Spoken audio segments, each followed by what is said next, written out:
The new Audi TT Roadster with the 2-liter turbo engine today on Autogefühl, your #1 resource for in-depth car reviews and your #1 community to discuss cars.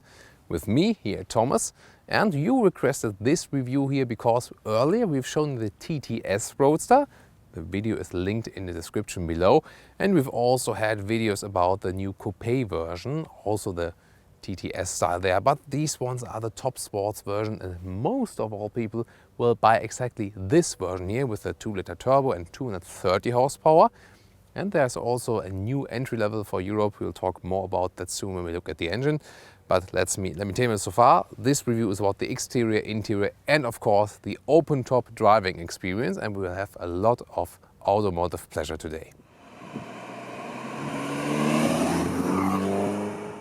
So we start with the engine today to give you an overview. As I said, 2-liter turbo petrol engine, 230 horsepower, really enough for this car, great performance, and you will also hear a very nice sound. And there's also the new entry level available for Europe, not available in the US, 1.8 liter with 180 horsepower. I think this one will still work, no problem. However, this engine will be more fun. Do you really need the TTS engine, then with same engine basically but trimmed to 310 horsepower? Well, great car of course, but you don't really need it. However, if you're more interested, then after this whole review, also check out the other review.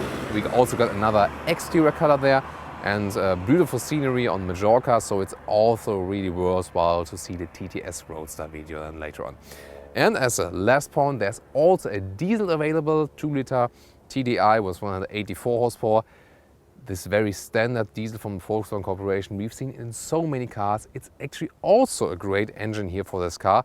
But in general, for a sports car, especially for a Roadster, I would really go with exactly this engine here.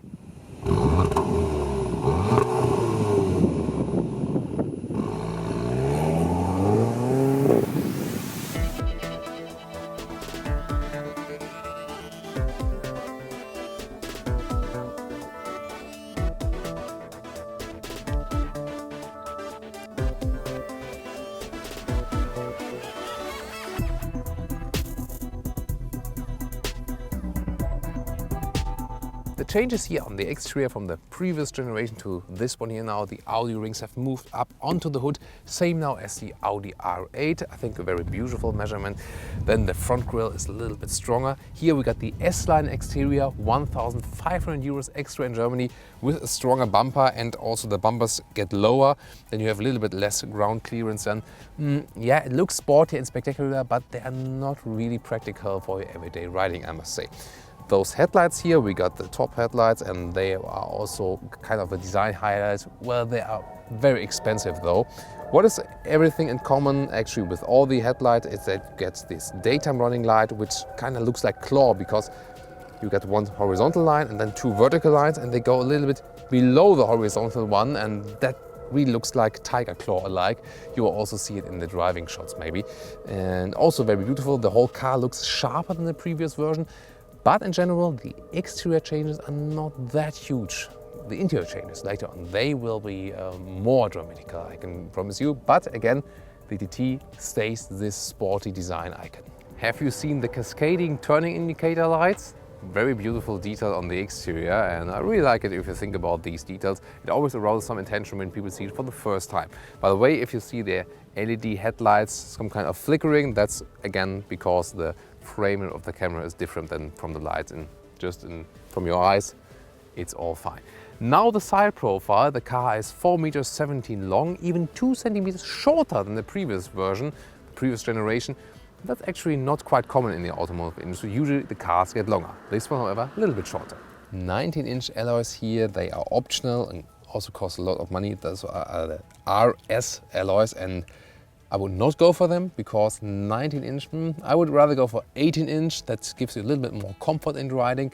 And you see, this one will never ever stay without scratches. You will have the car just a couple of weeks and it will be full of scratches. No matter what you do, you will find a spot where you scratch those alloys. So I would go for a little bit smaller ones. However, yes, they are beautiful, especially in this 2-color scheme here. I must admit that. And you see here one design feature that remained the same, because this is really characteristically for the Audi TT. this small round loop here above the wheel arches. I think it's a very beautiful design scheme that they really kept it. It's just very slight detail, but this one is also what kind of defines the TT in my opinion. With those long doors, it can sometimes be a little bit kind of a problem to get in or out. You see when there's a very narrow parking lot here. However, with this beautiful key we have here, by the way, this is also newly designed, very beautiful, one of the best keys I've seen so far. It's also very light and slim that it fits in your pocket. And this car, as I would expect it, I also expected that of a Ferrari, but it didn't have it. Here, this is the so-called comfort close. So if I hold close, the windows go up. And if I hold this key open, then the windows go down, because then if the parking area is very narrow, I can lean over here and get in the car like this, you know, and I would be beheaded if this window would be still up in here. And so this is actually a good way to get in the car then. Yeah, what do you think about the exterior design, especially the whole outline? You know, the car is kind of similar, just from the technical standpoint, to the Audi A3 convertible. It was also built now in the same plan and will still be. And that also reminds that the basis of this car is a front-wheel drive also. Here we got the all-wheel drive, of course, but you know, the entry version can be front-wheel drive. But of course, this car is a little bit different than from the A3 because it has a sportier appearance on the outside, and also that's more wind inside. And of course the rear is way different because we got this round TT rear here, which is also kind of special for this car. And especially because of this, there are always some discussions that people say, oh, it's a women's car. I'm not exactly sure about it. Yes, I see a lot of women driving the car and I don't have a problem with it. And especially the new generation, you know, with the new front, I think it looks a little bit sharper. And I would say if you said so far it's a women's car, you can say it's less a women's car so far now with this generation. Those are my thoughts about it, but also want to hear your comments about that.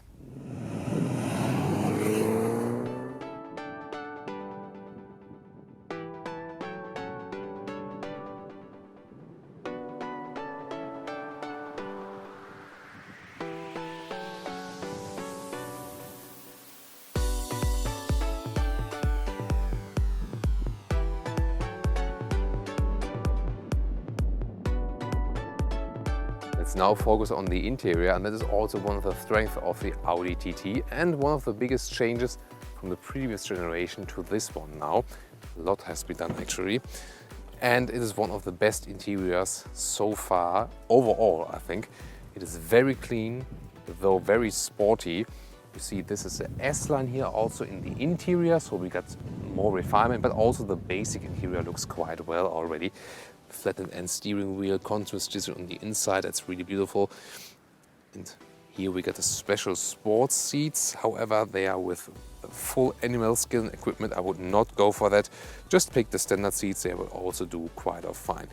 Here we see new Audi TT. You see there are also it's also a heated neck system available in 3 levels. I'll show you more details about that later. Do you really need it?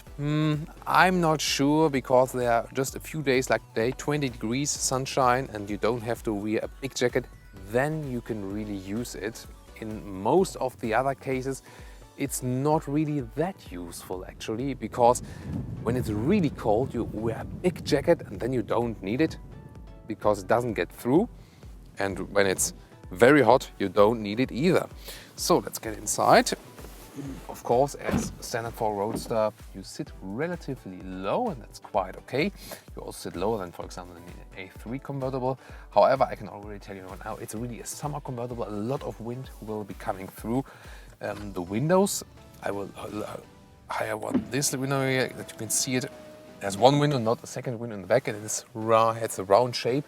And there's also a wind cut available that works electronically here from the middle console. You can see it right here.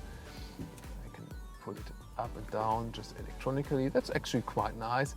It has some effect, but still not really comparable to a BMW 4 Series or an Audi A3 convertible. They are better as for the wind features. What is actually really great in this interior are those vents here with very clever choices, because everything you can control inside the vents, and that cleans up the whole interior is just a really great idea. For example, the strength of the vents or also the temperature can be controlled right here. And then where it actually should flow to, you just turn it or close and open at the lower part. That's really a great idea. And the same system works also for the seat heating and also for the neck heating. It's placed right there at the right part. For example, here you have 3 level for the neck heating, and then below there is 3 level so press it for 3 level of the seat heating. That's also a very clever solution. So you see that all of the interior is kept very clean, very sporty. Also reminds me a little bit of the Audi R8, but well, the new TT was in front of the new R8, and so here for less money you can already get this R8 racing feeling. However, the TT is not a very cheap car, not at all. This car, as it stands right now, you know, we've seen S-Line exterior, S-Line interior, and we have the GPS package here with the satellite navigation. I'll show you that in detail very soon. And so this very car here is about 64,000 euros with all the extra equipment, and that's really a lot of money. However, the TTS is even more expensive, so this is the better choice in this case. And well, there are also the new entry versions, as I've told you earlier. But however, you get a really classy interior. Again, sets the benchmark here in this class, but you have to think about if you want to spend so much money on that one. And again, in detail, this is how you see the cockpit details here with beautiful lens flares. By the way, as a driver, you see there's just these buttons here. They are, well, not the drive select, but all of the others. They are mostly requested by law. For example, the emergency button, emergency light. Here we got the dual clutch transmission, DSG. Then, well, it's not DSG called here, but S-tronic. But it's really also in a great design. Then you see the distance here to the right vent. That is actually the only thing that the co-driver can control directly, where the co-driver can also refer to the MMI. This is how you control all of the multimedia, but you can also do it directly at the steering wheel. That's also possible. Here at the left side there, you can also control everything with going up and down, and here right and left. And I can tell you here, well, this is 12.8 liters consumption of 100 kilometers, a little bit too much because we have done some, racing stuff here for the camera. Well, you could end up with about 9 to 10 liters if you drive more motorway and stuff. Then if I go left here, I can change, for example, to the GPS, and this is the Audi virtual cockpit. You've maybe seen it in earlier videos of us. And you can change the view here actually as well. I put the view, and then you see you get the bigger GPS. It's also possible to have a satellite view on that one, but I'm not sure if it's maybe a little bit distracting. And I usually don't need it that big, so I leave it that way. The co-driver, you can see it from here, would be like this perspective. The co-driver is able to see it, but not that well. So it's really a driver-focused car, also for the controls in the front. We can also use this middle stuff here, for example, go to radio or media, or also just press the general menu and then control it with the central MMI stick. And then you can see it's also appearing right here. This is the central menu. For example, connecting your phone, or pick the navigation, or go to the map again, or all the setup. And it's again a very clean solution with a great design, so well done. Well, but maybe not the best for the co-driver, let's take it that way. However, the big advantage is that we don't have any popping up or additionally attached screen on here. That makes the cockpit again more beautiful. Storage space is very small at the inside of the doors right there. Then there's a normal glove box. See it right here, also not too big. Then there's some space here, for example, for my garage beeper. And there's also a USB slot in front of here and the aux in. Then to the middle console, you can put your beverages in here, or also possible right in here, some beverages. And then there's actually also another storage space right here, which can also be used as a ski hatch, because then if you grab behind there, then you can open another door and can see right through the trunk.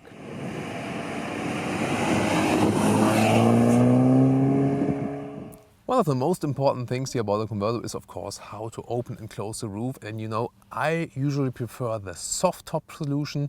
It is lighter, leaves more space in the boot or in the trunk, however you would want to call it, and it's also faster from the whole process, and you can also use it while driving, because you know, I love driving convertibles, and it happened a lot of times that the rain started here in Germany and then I had to close the roof. So count the seconds down there below. I'm pressing the roof button right now, and then it starts. You see how fast this one is actually working. A very refined process here. They reworked it also for the new generation. And that's already done now. So the windows are also going up, and now we just do the whole process over again, starting right now here.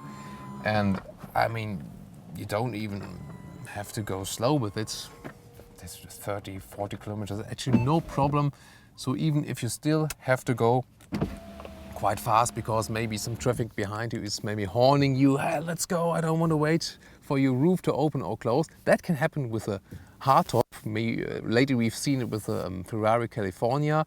There you really even had to stand still. Here it's absolutely no problem, and one of the best solutions here as well. Well, the Mazda MX-5 solution, the manual one we had, was like 1.5 seconds. That one is maybe actually even better, but this one, of course, a comfortable electronic solution in this case.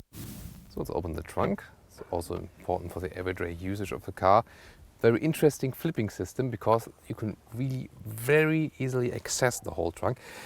It seems very small at the first sight, but it's actually quite well usable, because this opening here is actually quite great for a Roadster. And you see you can also push the stuff through there, a suitcase, so another suitcase could fit there. And actually I have seen Roadsters where you cannot load that well. It's not too high though.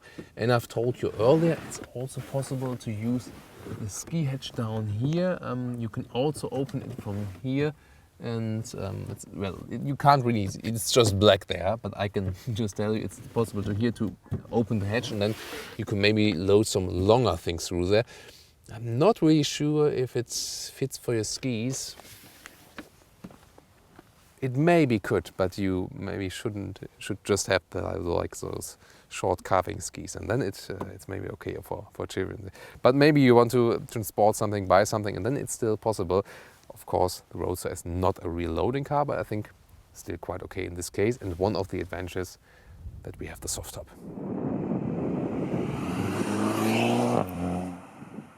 Let's get to the driving part now. And it's of course the most fun with a car with open top. And this is also one of my special testing routes, because now we're getting to the tunnel, and so we can also check out the sound. So getting to sport mode, dynamic. Now let's see.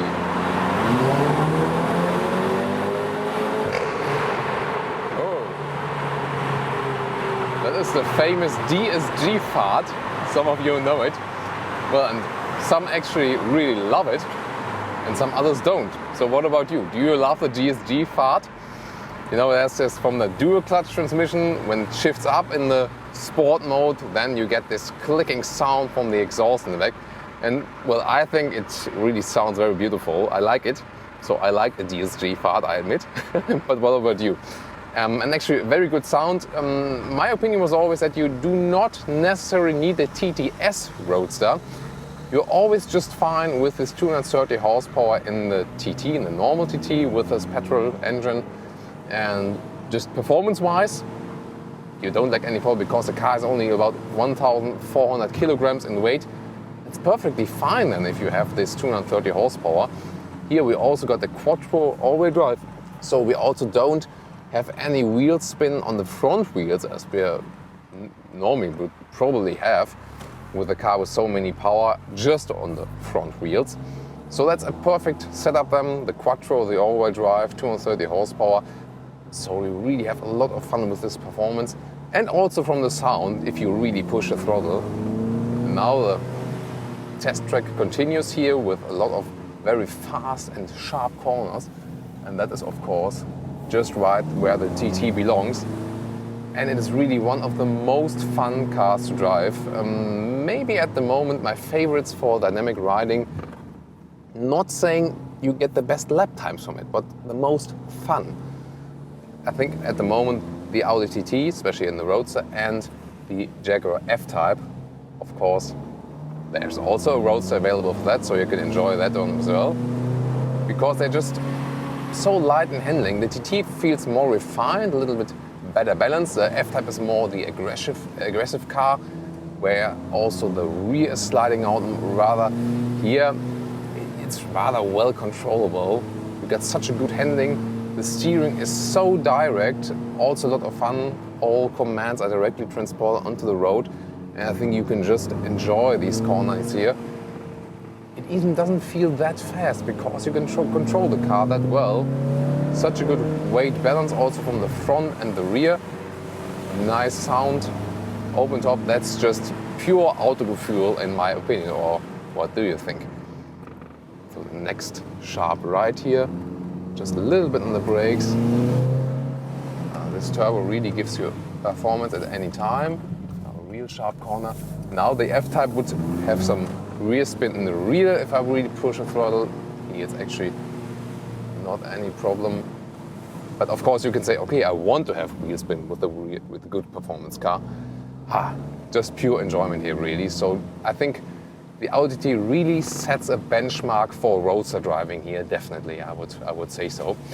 However, where are the disadvantages of it? Well, we got the sport suspension in here, this is optional. Would I go for it in general?